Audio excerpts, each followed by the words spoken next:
So, ladies and gentlemen, welcome to the Clean Your Toilet podcast. The first time when I was invited to do this, Clean Your Toilet, I just wanted to share with you a little bit on the parallels in terms of my personal life. Clean the toilet, the significance of cleaning the toilet for me is, yes, I clean my toilet, but it's a chore cleaning my own toilet. It's a drag for me to actually clean my own toilet. And I gotta admit it, the person who does a really good role in making sure that I'm reminded is my wife. Yeah. Okay, I want to be really frank about it because when I don't clean my toilet, she refuses to use the toilet. Oh, right. So that there is, in certain ways, something that's really symbolic. So today's session is about cleaning the toilet. So it's like, how clean do you clean your toilet, or how frequently do you do something that you don't like it? Yeah. Right. And we're going to go into the raw part of what it means to actually clean the toilet in terms of tackling uncomfortable truths that we may have in our lives, or maybe even hiding things from plain sight. Sometimes when I clean the toilet, I realize there's certain parts of the toilet that I just refuse to touch because it's like so remote and I can't even see it. And I got to pretty much be horizontal to get to those areas itself. And also we're going to look at talking about the truth that really matters. Yeah. So I feel most vulnerable, but I also feel really excited being in this space. Well, so a little bit about myself. Okay, you asked me who I am. So a little bit about myself. I've been in the space of human resource development for about 17 years. Wow. I know you've been coaching for about 17 years or so. Yeah.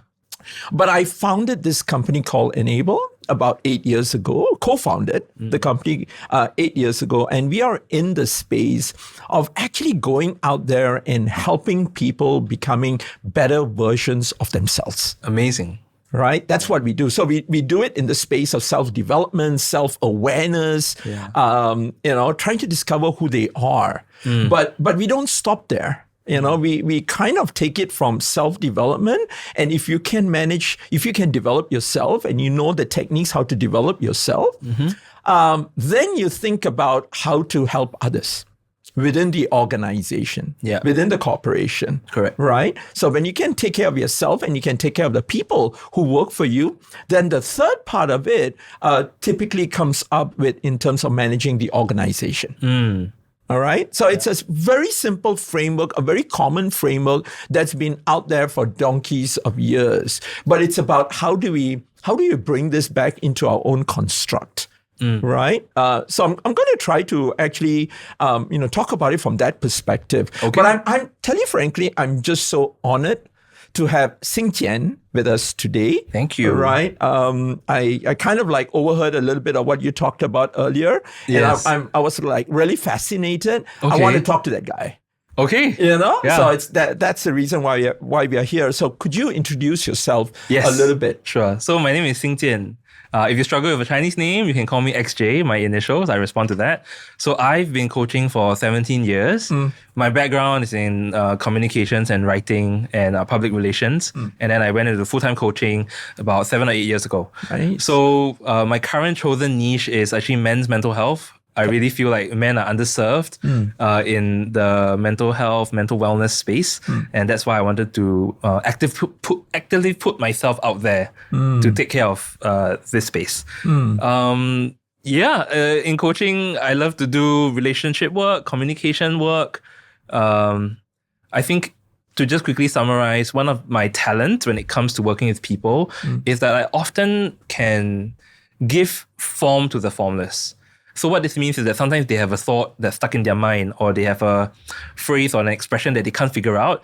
I normally, through my listening, can find that translation. And then when I say the word or the phrase, the client will go, oh my goodness, that's exactly what I'm trying to say. Nice. Or that's the word I was looking for. Nice. Yeah. So that helped a lot in my PR and marketing career as well, because it's all about communication and writing the message, right? So transferable skill, both ways, right? Yeah, Right. even in personal coaching. That's incredible. Yes.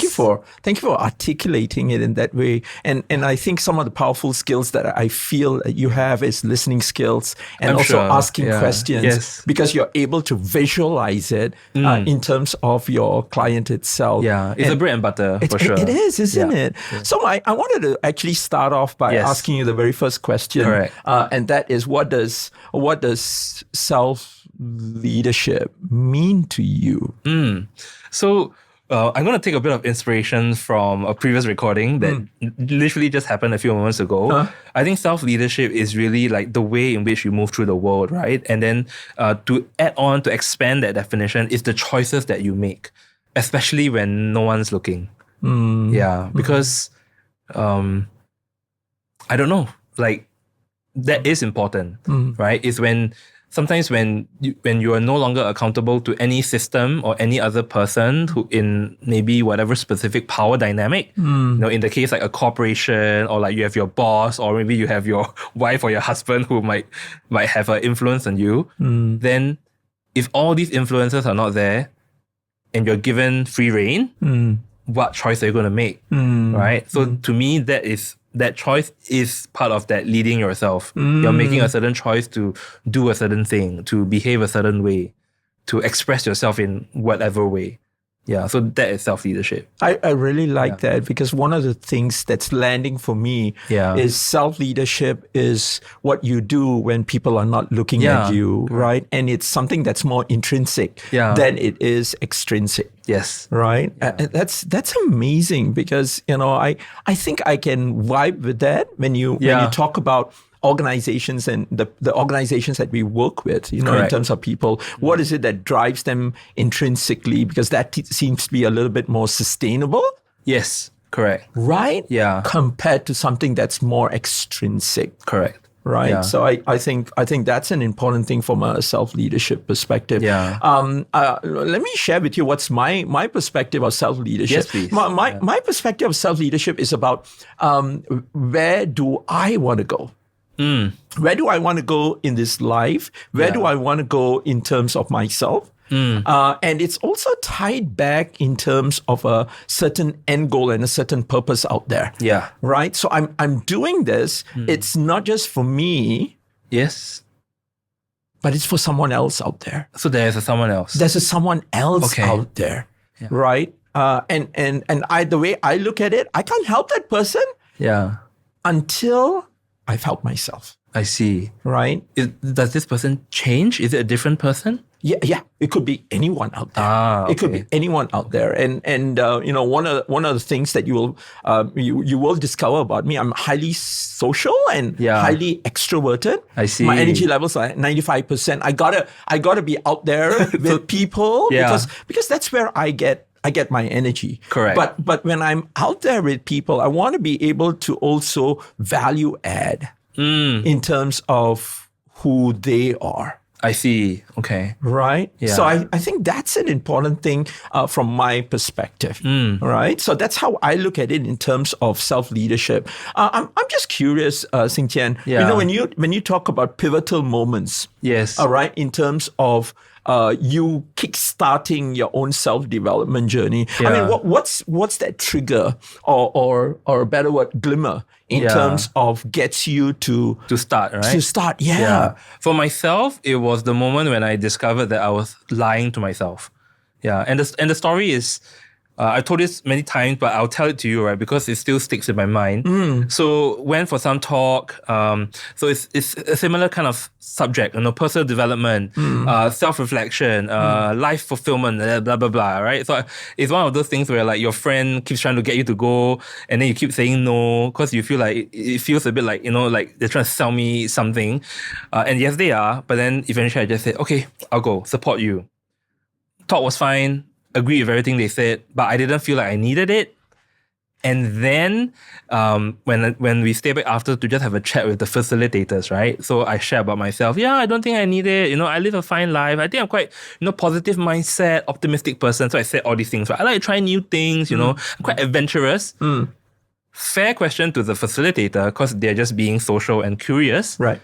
They asked, So what was a recent new thing that you tried? Right. And I was like, oh, good question. Fair question, good question. Try to recall.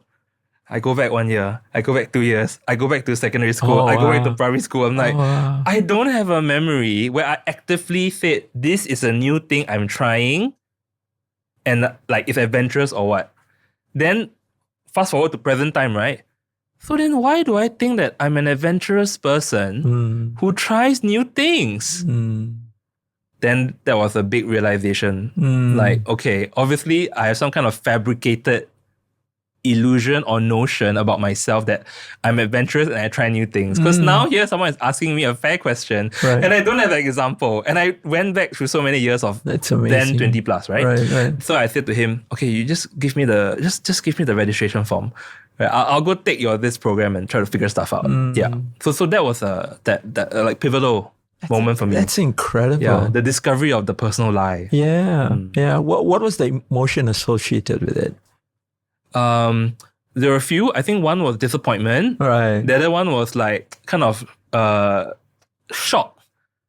You know, because I believe truly so wholeheartedly, right? You know, sometimes people, they lie to themselves. Right. There's a part of them that knows that I know that this is a lie, but I say this because I want to avoid some kind of conflict or something, right? A white lie. But this was a genuine shock. Because the belief was so deep, but then yet there was no proof to back it up. Right. So then the cognitive dissonance is very like, right. So there was a big schism. Then I go like, all right, I guess I have to own up to this internally. Right. Yeah. Right. That's right. Do you experience these emotions constantly, and are you in avoidance of these emotions, and you know, how does that trigger you to start looking at self-leadership? I think after that moment, then I actively make sure I don't let myself get into such a situation again. Nice. So there's always a checking in. There's always like a self kind of searching and analysis. And also that self-reflection is very clear. And I think that has always helped throughout my career and my life and my work. Where I do take the time to have that think. Right. Don't be super impulsive when it's not necessary. Give myself some time. If there is a doubt that I have, you know, allow myself to just explore that doubt and be clear about that before jumping, for instance. Yeah. Right. So it's a work in progress. 100%. It is. Yeah. It is, isn't it? But the feelings of that shock, all that, no more. Right. Because now I know not to believe in a lie of myself and then carry that wholeheartedly, right? Yeah. Aren't we the best liars? 100%. Yeah. We are very good at telling ourselves what we think we want to hear in order to avoid what we don't want to deal with. Exactly. It's sometimes a manifestation, you know, in terms of what you want to be. I really like the point about, so one of the questions I always ask Xing Jian is, when was the last time you did something for the first time? You want me to answer the question? Oh, no need. You're just sharing. Yeah, I'm just sharing because I think it's a really powerful concept. Yeah. And I just wanted to share how that has become a trigger for me for a sustainable self-development process. So it helps you check yourself. Absolutely. It helps you do that self-assessment. Absolutely. And you're right. I mean, I've done this experiment where in a group of people, I would ask them, when was the last time you did something for the first time? And exactly like what you said, they go back in history. Oh, it wasn't 1 year, it wasn't 2 years, it wasn't 3 years. Normally quite a long time, right? It is. Yeah. It's a long time. And I think we all get just so comfortable in terms of what we are doing. Correct. And if there is no purpose out there, you're going to continue to soak in that. Yes. Right? Yes. So I think the purpose element is really important. Really, really important. You know? Would you say purpose is, I guess, both internal, it could be an intrinsic purpose, but it also could be like external, right? So like there's a need that has surfaced, right? So like a gap that needs to be filled, like organizationally, for instance, or maybe even in a small team. So when we say purpose, I assume it's quite a broad sense of that word. It is. Okay. You know, like for instance, what's the purpose in your life? Yeah. Right? What's that one purpose in your life? So for me, I've discovered that it's about trying to help other people discover that potential and become a better version of themselves. Right? Okay. And when I do that, that's kind of like that's the record that's playing in my head. It's spinning in my Yeah. head, right? So I'm constantly looking for how to put myself out there Yeah. and learn something new for the first time Yeah. so that I could pick up some strengths and eventually share that with someone else. Do you have that experience? It's a little bit different, right? So I have the purpose, and then my current work in progress is the expression. So the purpose is I need to teach, and I need to share, and I need to help people with my gifts and my abilities. So this is the purpose. The form I've chosen, right? So it's through the personal coaching, it's through this niche area where I want to help men. So then what is the thing that I need to do for the first time that is a work in progress that I find challenging?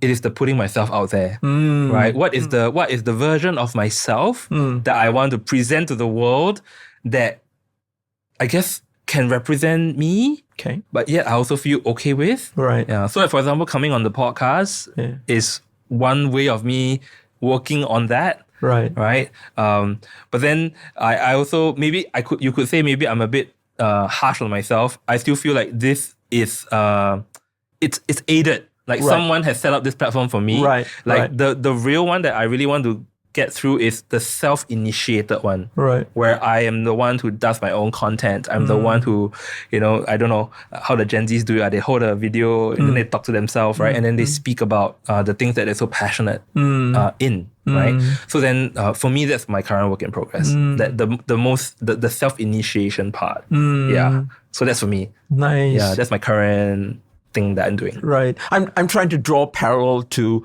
cleaning your toilet. So I can draw the parallel for you. The parallel to the cleaning a toilet is what then is the resistance? Yeah. Why do I say that I find it challenging to put myself out there? Right. Is there a fear or fears that I'm dealing with? Yeah. Are there worries or are there doubts? Yeah. Right? Because if we just follow the solution, you got phone what? Yeah. You got camera what? Yeah. You just press record. Correct. Then you stop recording. Then you press publish, right? Right. So why is that not happening? Sure. Yeah. Sure. For instance. Yeah. Right? Yeah. So then when you talk about cleaning the toilet, then normally barriers or resistances tend to be something internal. Yeah. I'm very sure even at organizational level, when you work with them and you see, I'm sure you can see exactly what needs to be done. Yeah. Then you go like, why is it not happening? Yeah. Like, I'm a consultant or maybe even past consultants, even their in-house HR people have done the recommendation, but the change is still not happening. So normally it's some kind of like internal block with somebody, Nice. maybe somewhere along the line, right? Right. And then you'll have to do some kind of intervention or work directly with the individual to see if you can shift the needle Nice. and get the change that you want, because that's what you're there for. Right. Yeah. Right. And for me, I feel that needs to be a trigger.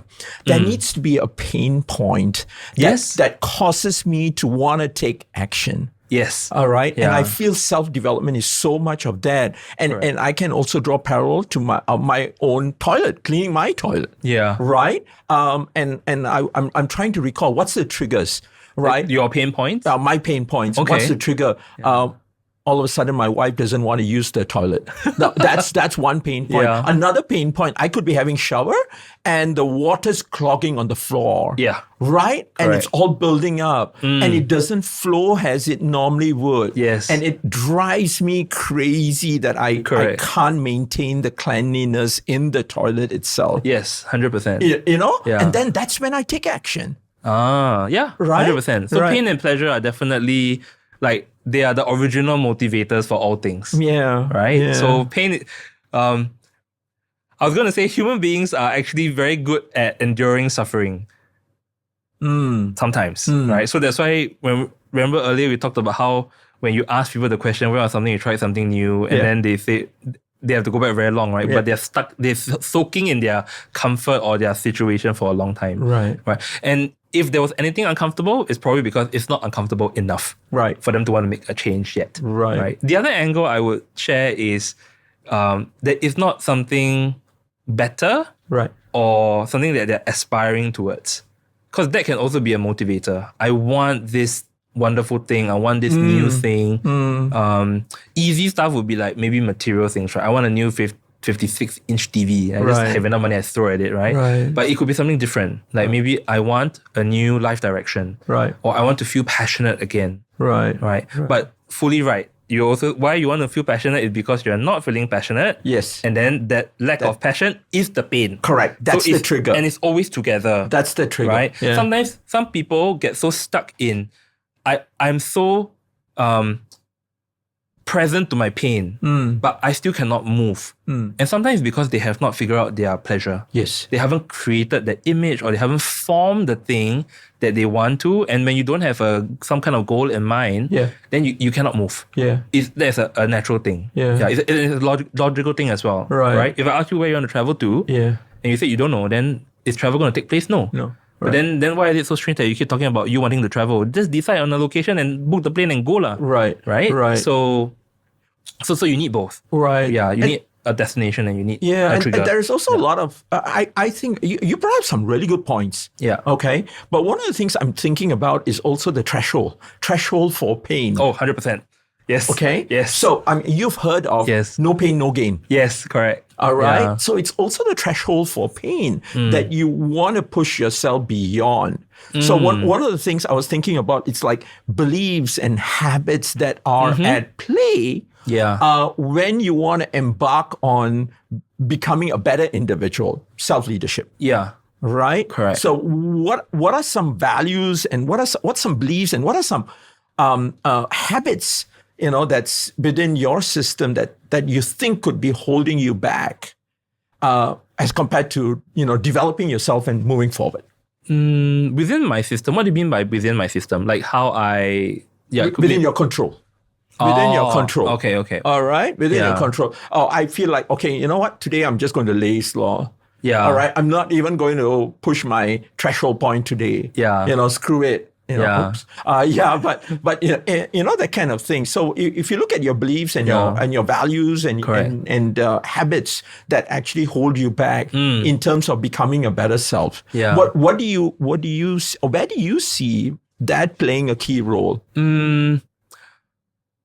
It is definitely a key role because it is how it is expressed in the world out there, right? So when I say expressed in the world out there, it means the actual behaviors that we talk about. Right. So like the example you give just now, I'm not going to do anything. I'm just going to just noir, right? Just watch my videos or you lie in bed. That is the behavior. Right. But then what then would be important to search for is what is driving that behavior, right? Why?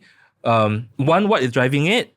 And then after you figure that out, are you okay with this behavior happening? Right? Normally, if it's once or twice, no one really cares because maybe you go back to your normal, your business as usual, right? You still work and everything.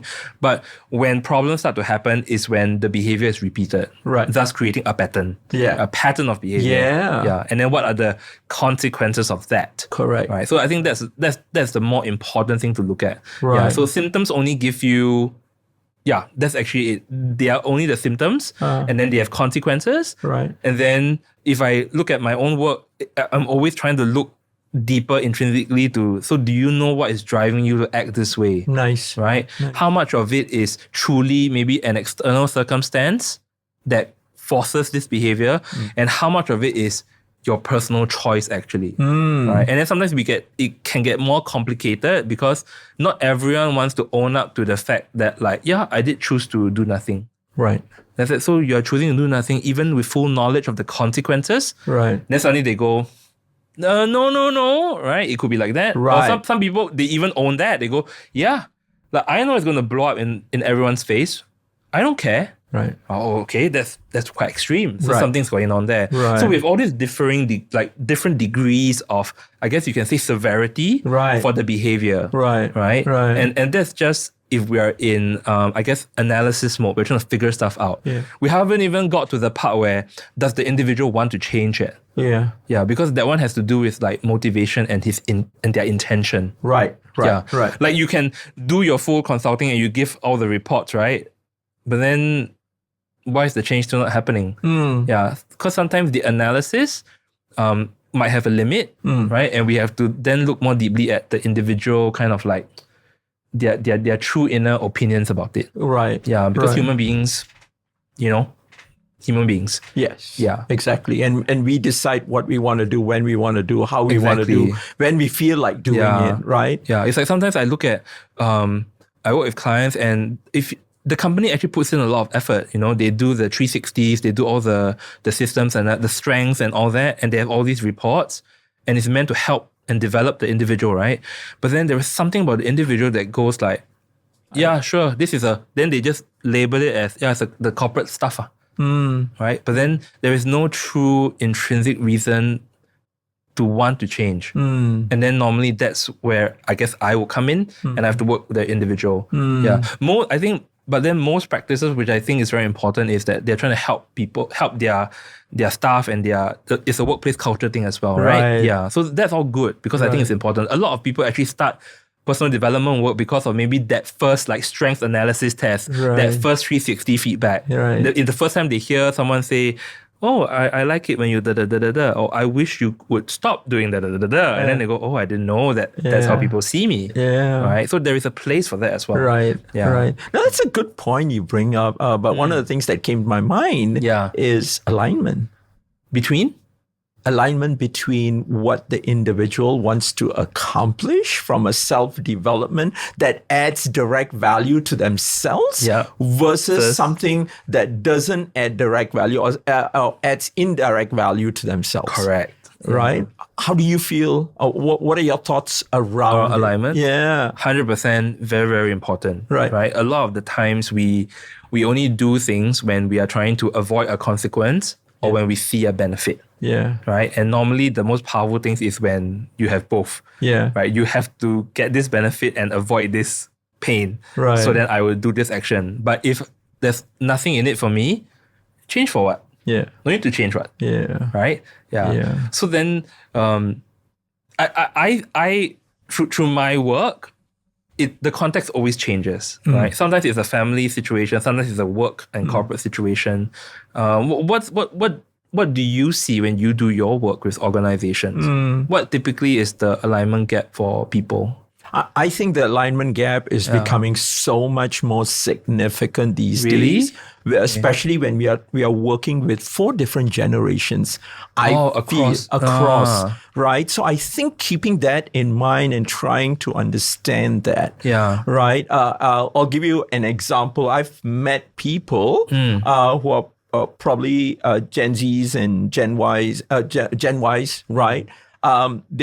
They have a job, a full-time job, and then during the weekend they're busking somewhere, they're playing in a pub, right? So it's kind of like that gig economy. And sometimes when I talk to them, they seem more happy in those gigs than they are at work itself. Right? So that's something that gets me thinking. For me, I come from a culture that when I get into a job, I'm getting paid. I'm getting salaried. So the social constructs are strong for me. Right? I really got to do my job. Correct. Right? Even though the passion or alignment may not be aligned. All the time, right? It could be misaligned itself. So I think I'm seeing a lot more in terms of how to make self-development more relevant for people. Yes. Right? 100%. So I mean, you talked about motivation. Yes. Right? And here's the thing. This is what I'm finding out. Sometimes we don't even know what our motivation is. We don't even know what our needs and expectations are. But in our subliminal behaviors, doing things, right, it suddenly comes out. Correct. I may not see it, but you may see it. Right? And actually, I would think it's the other way around. Sure. I think a lot of people, they don't necessarily see themselves. But then if someone else looks at them and maybe become curious about them, then maybe it's the first time they question. Right? Like, for instance, like why do you like to busk so much? What's in it for you? Right. I think we might find varying degrees of responses to that question. Right. From 5 different buskers, you probably get 5 different answers. Right. So I've got another question going through my head. So should it be even called self-leadership? You know what I mean? The thing is, if I can't see it, how do I lead myself? If I need to hire you, Xing Jian, to tell me what I see. Yeah. You know, how does that become self? But I guess it's also self-leadership when you tell me something, then I take action. Correct. Right? So, I take action. Yeah. So I guess if we look at it, then at least from the coach's perspective, then my job is not necessarily to just tell you stuff, especially tell you what to do. That's supposed to be the biggest no-no, right? I've met clients who sometimes need that and they actively request it. But in general, the principle is that's not my job. Yeah. I just share what I see and you still have to make that decision around what you're going to actually do. Right.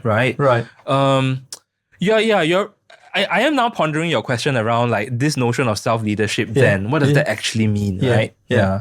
Sometimes I do wonder if people have maybe a poor impression or a misplaced impression of the word leadership, right? And they feel like it's not for me, or I don't have a team, so I don't have to care about that, or I'm not in a big corporate setting, so then it's irrelevant because of just the way that the word leadership has been subsumed sometimes, right? And but I feel like that is changing, and we should actually then promote this idea of self-leadership more. Right. You don't even need to have a team member to do self-leadership. Yeah. Right? It is about what are you currently doing in your life? Right. Are you satisfied with it? Right? Do you like where it's going? And then what are the kind of changes or optimizations you want for yourself? Right? And being able to make those choices is part of self-leadership, right? Struggling through not knowing what choice to make is part of self-leadership, right? If you're going to lead yourself, you've got to do that kind of work. Right. Just as how if you're going to lead a team, if I ask you, you're the manager and you don't even know what Jessica is struggling with at home and what Richard has been doing for the past 2 months on the projects, then something wrong with you as a manager. Correct. Because if you're leading, you should know what's happening with the people you're leading. Yeah. So if we use that same logic, you should know what's going on with yourself if you're trying to lead your own life. So let's come back to the fact you brought up some really great points there. So it's about and I want to go back to another thing that you alluded earlier. Yeah. Reflection, self-reflection. Okay. Right? Yeah. How does self-reflection in your mind play a key role in driving and motivating self-leadership? It's linked to personal awareness building. Right? Without any form of personal awareness, nearly no change can take place. Correct. Right? You would just go through the motions of what is already established. Yeah. Right? When you have personal reflection is when you start to consider things like, am I satisfied? Right. Do I like this? Maybe satisfied is even a difficult word. Am I okay or not okay? Right. Am I happy or not happy? Yeah. Right? And then of course we can get more sophisticated along the way. Yeah. But that is your starting point. Yeah. Your self-reflection. Okay. Right? Sometimes you ask yourself the question. Yeah. Sometimes someone else might ask you the question. Correct. Kind of doesn't really matter. The point is that has the opportunity been given to you? Correct. Yeah. Correct. So your question was like, how much does it play or how important it is, right? How important is self-reflection in self-leadership, in triggering self-leadership, in nudging self-leadership? I don't know how to connect or react to the question, how important, because in my head, it's like, it is essential. It is your starting point. Sure. So I don't know about degree though. All right. So I'll use a scale, 1 to 10. Yeah. All right. 1 is not important. 10 it's super important. In my head, it's definitely a 10. Okay. But I have my industry bias, right? Yeah. Because I have not met someone yet, but I'm sure that people will say, I don't need to reflect. I'm just doing my job. Yeah. Correct. So then for them, that will be a 1. They will pick a 1. Yeah, exactly. Right? I've been told what to do. Yeah. I'm executing my task. Yeah. And I fulfill everything. Right. What's the problem? Right. Okay. Yeah. Right. And they're not wrong to take that stance as well. I can hear like how strong that stance is and I get it. Right. Yeah. Now in that case, would you agree or disagree that self-leadership would not be sustainable within that context? I think in that context, because I specifically describe a working kind of situation, right? Where you have your power dynamic, you have your instructed task list, then it's highly niche, right? we don't know this extreme individual, do they have other opinions about other aspects of their life? Most likely they do, and maybe they keep it separate from work. Right. Right. So when you even broach the idea of like, oh, so how is self-leadership as a topic? How are you leading yourself? They go like, why are you talking to me about this? Right. In the workplace, I don't need to entertain this. Right. But maybe in another aspect of their life, they could actively already be entertaining it. Right. Yeah. Right. Or I don't know. Like I'm going into hypothesis mode, right? Like exactly. you can also have like the individual just having a poor reaction to the word leadership. Right. Right. If I use self-awareness or just use simple like reflection. Yeah. Maybe that helps better. Right. Yeah. But then, yeah. So if we do context, maybe yes, I can say this person's a 1. Right. But if I do absolute human being living life, yeah, I think that self-reflection and personal awareness is always a 10. Correct. For self-leadership. You have to have it. Yeah. That's your starting point. Yeah. Yeah. That's when you ask yourself that first question, right? Do I like this? Or do I want this? Yeah. Or even, how are you feeling about today? Right. That's your starting point. Yeah. Yeah. So, 10. Yeah, I know. Do you have that's a really good question, and for me, I would say it's about a 10 because I feel I'm a practitioner. Exactly, right. Right, I'm a practitioner, and here's the other thing is I'm really big on when was the last time I did something for the first time. Yeah. Right, and I take that mantra with me like every day.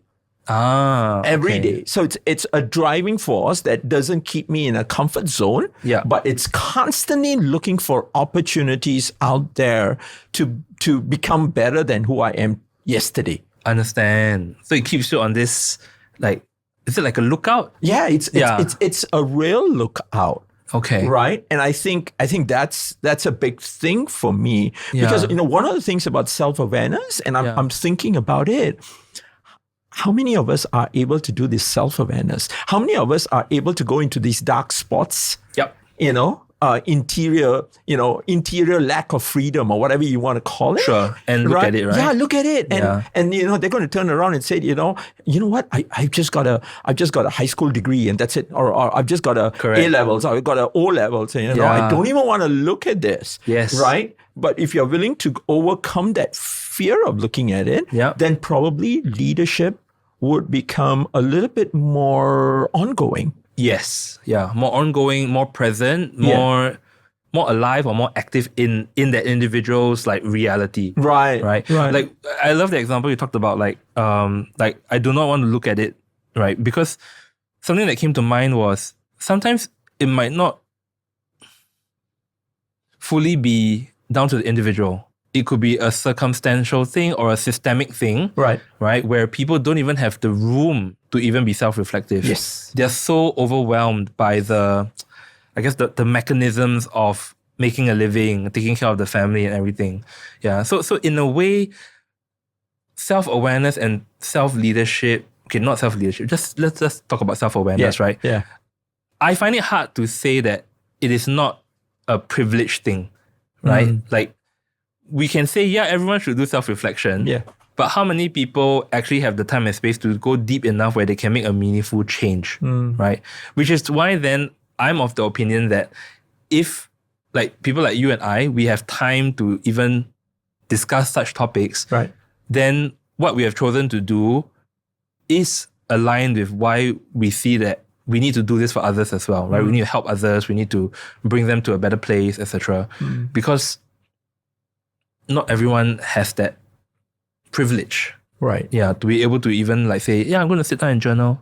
Right. I'm going to do some, I'm going to do a quiz to help me understand like my happiness index or something like that. Yeah. Now tell me about yourself. How do you manage things like self-doubt? How do you manage these moments in terms of arriving at point of self-awareness and eventually saying, I need to do something different? Okay. Oh, how is this going to sound? I'll just share. Yeah, it's just open. It's full.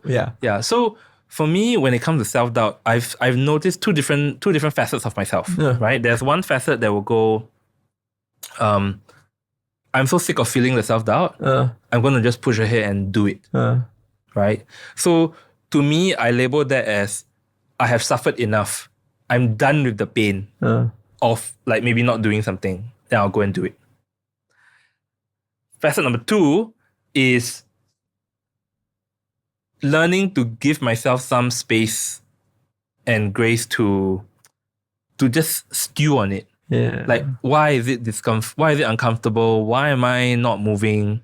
To figure it out, right? So sometimes it's very clear that there are types of like self-doubt where I still need time to figure it out. And then there's the other type of self-doubt is where I'm just being a lazy bugger and I'm not kicking my own ass. Yeah. Right. So having that kind of distinction then allows me to see where I actually need to kick my ass versus where I need to give myself some grace and some time, for instance. Right. Yeah. So it's still back to that deeper reflection and then just observing my behavior over time. Yeah. Right. So like, for example, if it's something that I've sat with for a long time and I'm also clear about all the parameters that need to happen, but it still hasn't happened, then that's probably the lazy bugger one. Yeah. Right. Yeah. If there are a lot of like additional thoughts and like considerations here and there and worries, a lot of worries, then okay, fine. Maybe that one needs a bit more like analysis time and some like internal work time to just fully flesh it out. Right. Yeah. So that's how I categorize like my self-doubt dealing. Xing Jian, which part of Xing Jian do you experience the most? Wow. What is this difficult question? Sorry, I mean, No. It's not difficult. I say it in jest. Yeah. Okay. Yeah. I say it in jest. What do I experience the most? Yeah. I think it's seasonal. Okay. And then my current season is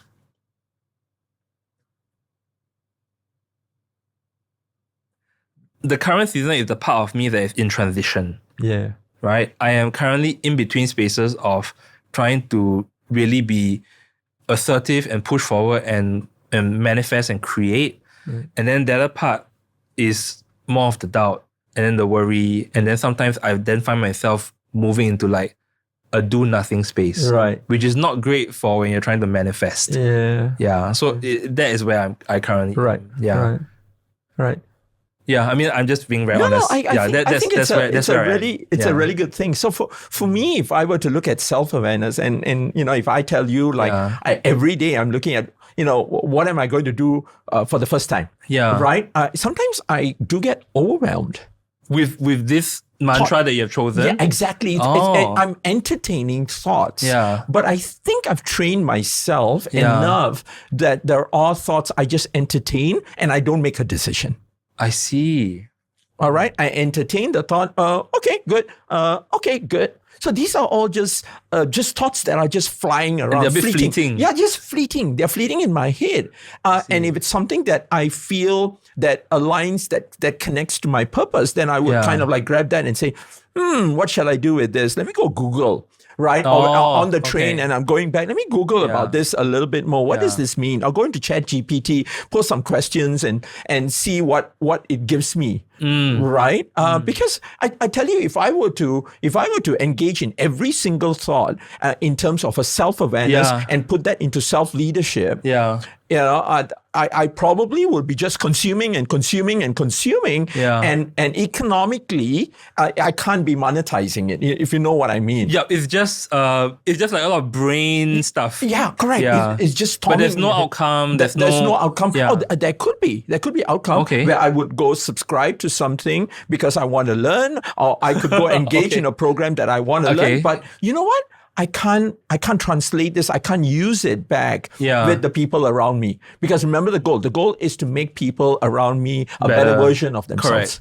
So then the flow is actually it's not a follow through the whole way. It's stopped midway. Yes. I see. So I can tell you there are moments where I've gone on a self-development pathway.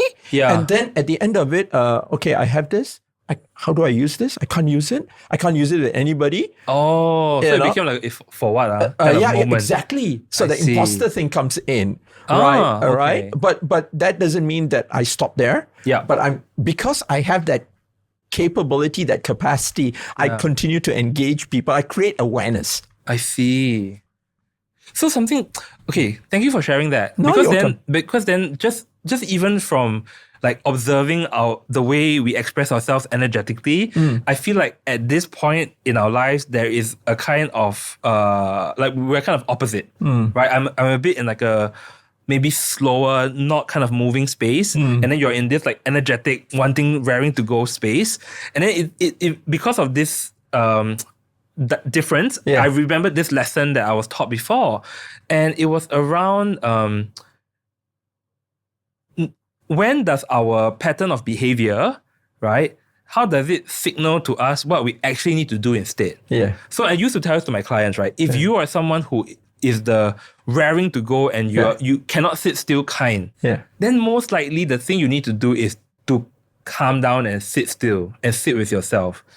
So then on the flip side is if you are always sitting down and meditating and reflecting, but you're not producing anything, then you know what you need to do. Yes. Right? Yeah. So most of the time, the idea of being in a comfort zone, it comes with a behavioral pattern. Yes, it does. Right? And looking at the behavioral pattern in the most simplistic sense, if you want some kind of meaningful change, you just do the opposite. Right. Right. Likely, and even if you don't do it, at least look at it. Yeah. Because likely that's where your clue is. Yeah. Especially for people who are in like maybe comfort zones and they maybe feel some level of frustration. Yeah. Right? Like, I guess life is okay. Yeah. But is it really okay, or is there more? Right? Yeah. So suddenly that lesson came to mind where just simple, you just check yourself and then you look at what's the opposite. Yeah. Then you go and kepo there and see what's going on there. Because some clue might be waiting for you there in the opposite. So, and here's a story for you that I've been exposed to. So I've been in the space for 17 years. Yes. 9 years in solopreneur. Oh, yes. So, I sit under the tree and I meditate for ideas.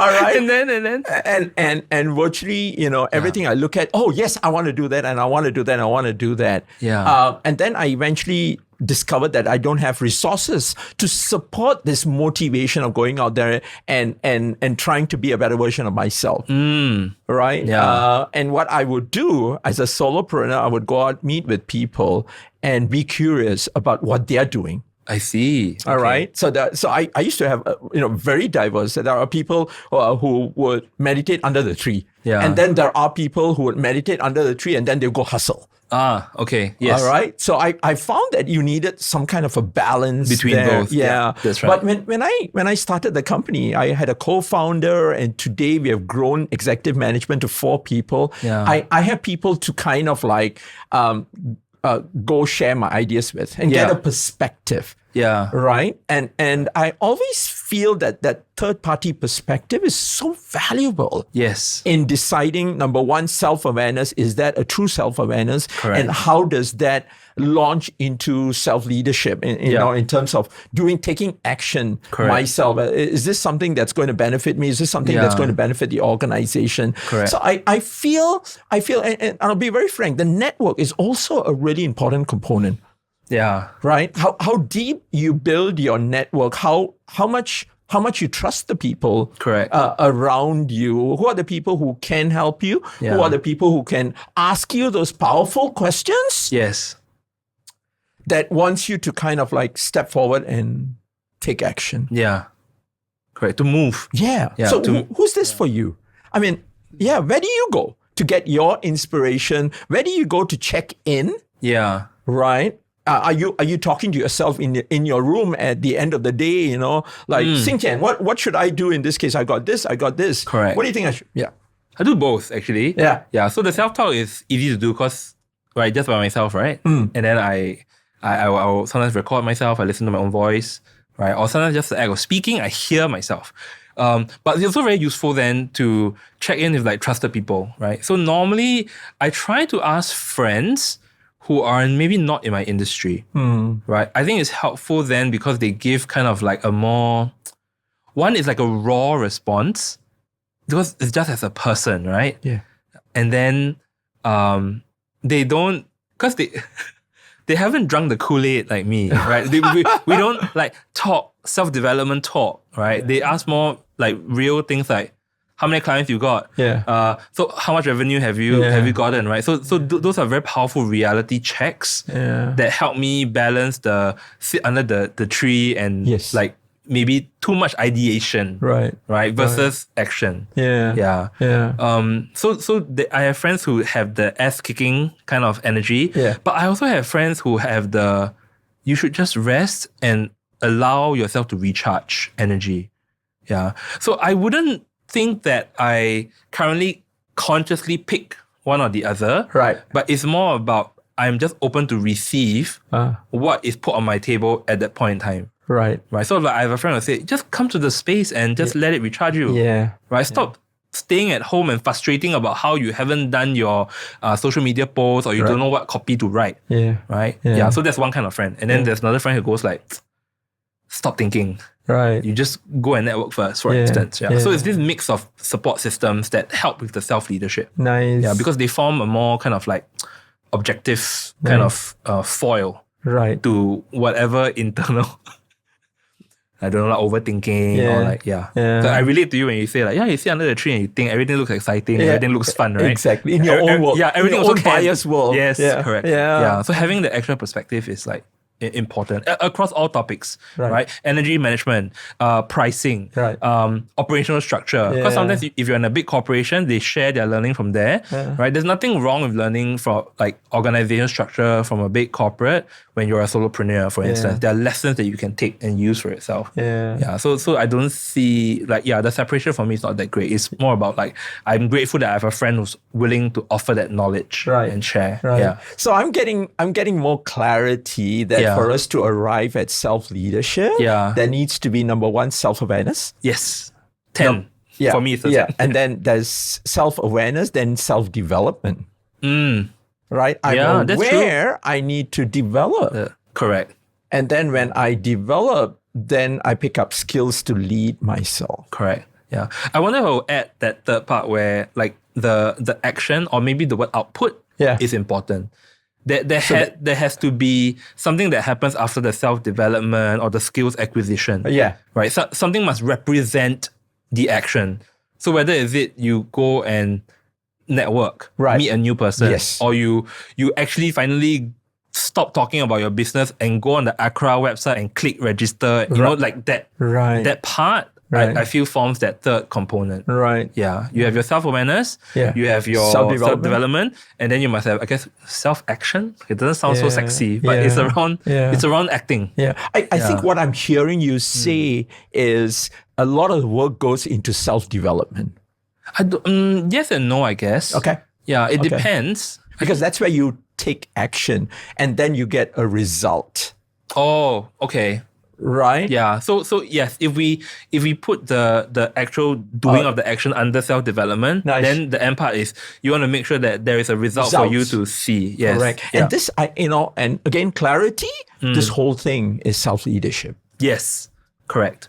This whole thing is self-leadership. So if you must have these three steps. Algorithm. If you're looking for a mental model or an algorithm, this is how you go. You need to start with the self-awareness, that motivation that drives you towards, aha! Yeah. Or the pain that drives you to go, I've enough of that. Yes. Right? Yeah. So that's the self-awareness part. Exactly. And then from there you take action in terms of your self-development. Correct. What do I do? Learn skills, experience knowledge. Do your strategy planning, get your input from people. Exactly. That part needs to happen. Correct. And in this, there's the whole self-leadership goals. Yeah. Yeah. Well, why are you doing this? Correct. Right? Why are you doing this? I mean, are you there just to coach?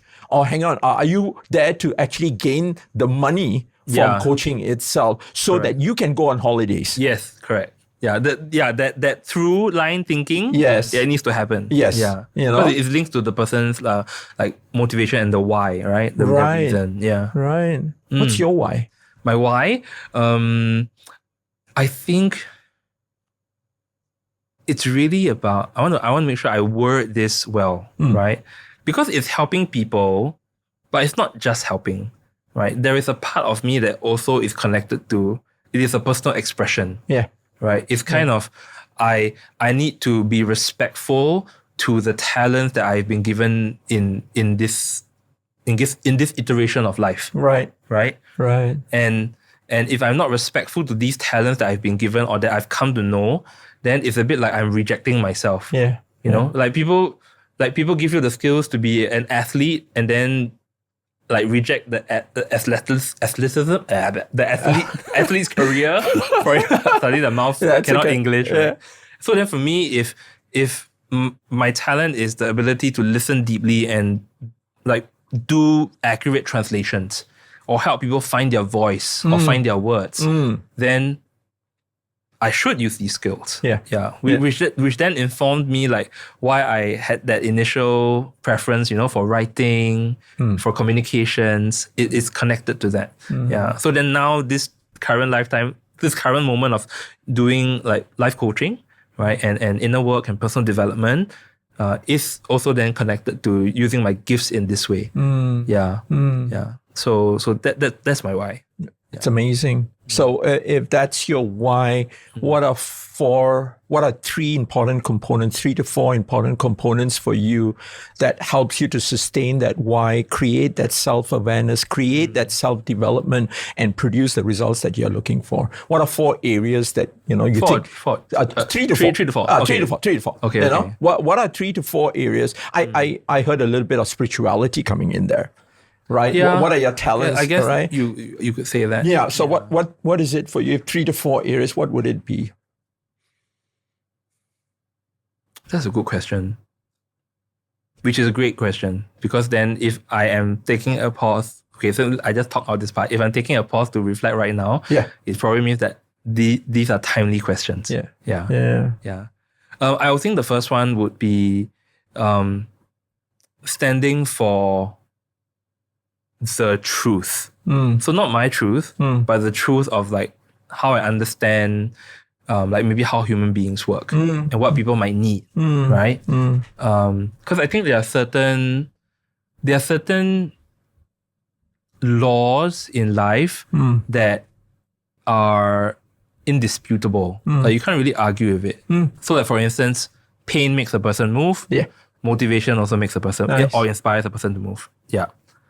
So that's one, in service of truth. And the second one, I guess, is the respect of... The words that are coming to me are respect and honesty, right? I'm just trying my best to be this authentic, upfront person. Nice. Right? So authenticity. Yeah. So we have truth, we have authenticity. Is there one more?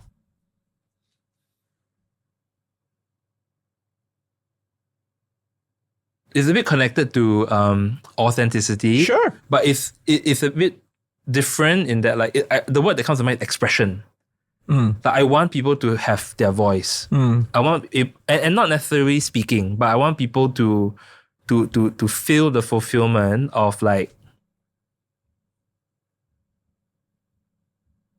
being able to clean whatever cleaning of the toilet they need to clean, right? Right. And then feel that good feeling of a pristine, cleaned toilet, right? Because it is a good feeling when you receive something new and in its original state. But it's also real when you go through life and then gunk accumulates, correct? Yeah. So I think if I can help people get back to a state where maybe they were new again, or they have some new version of that cleanliness, of that pristineness, then that gives me satisfaction. Nice. Right? And I think that has always been a theme moving through my life, working with individuals. It's amazing. Yeah. So it's just a matter of, I mean, so the essence has to be there. Right. Then the difference is just the form in which I choose to like operate in, right? Is it like one-on-one?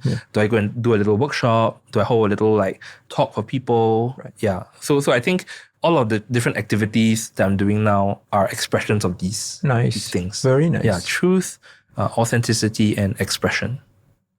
Thank you for asking me the question. No, you're welcome. You helped me to crystallize, I guess you call it values or beliefs, right? Absolutely. Yeah. Absolutely. No, I'm glad you are able to discover this, and hopefully this would help you.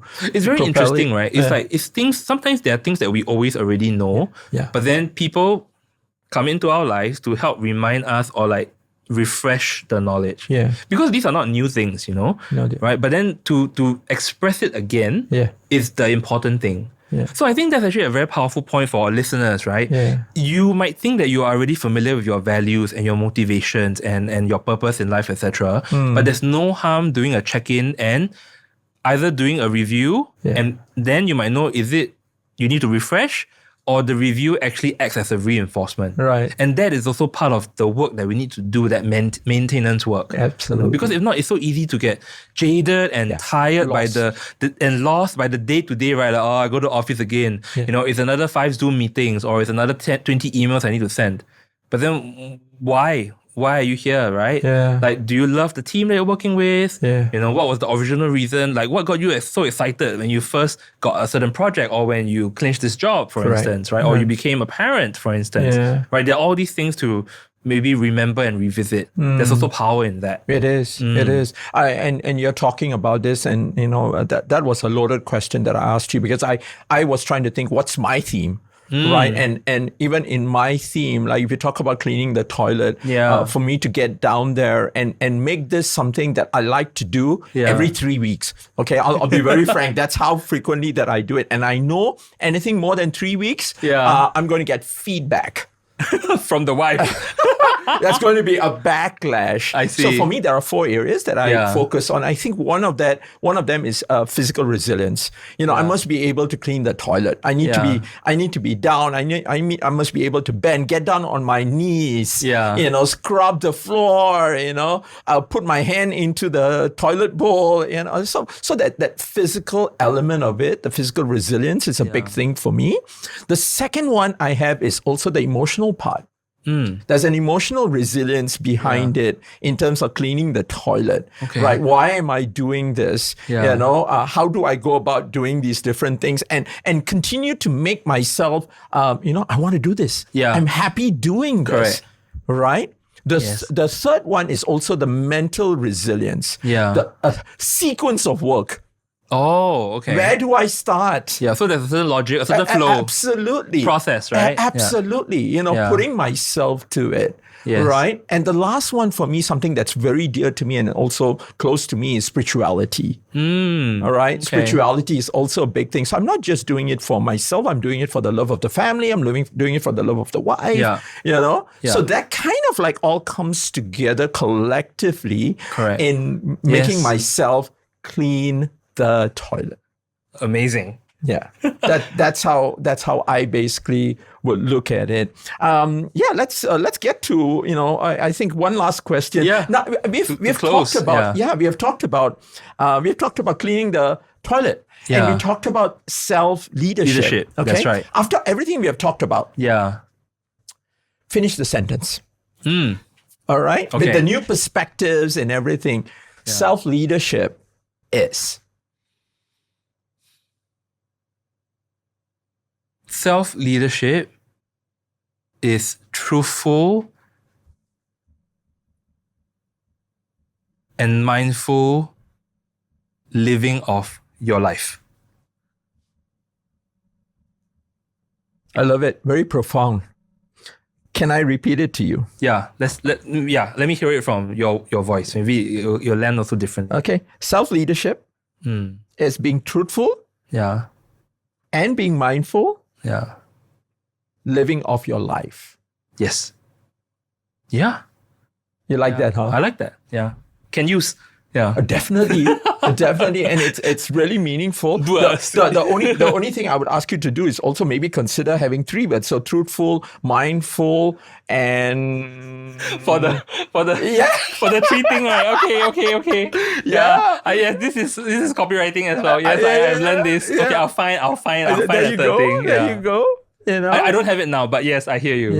Truthful, mindful. I need another fool. You need something another fool. You know. So for me, you know, it's just this whole conversation, this whole experience has brought me to another level of looking at what self-leadership is. Tell me, what's that? You know, and it's actually a very intentional, a very deliberate process.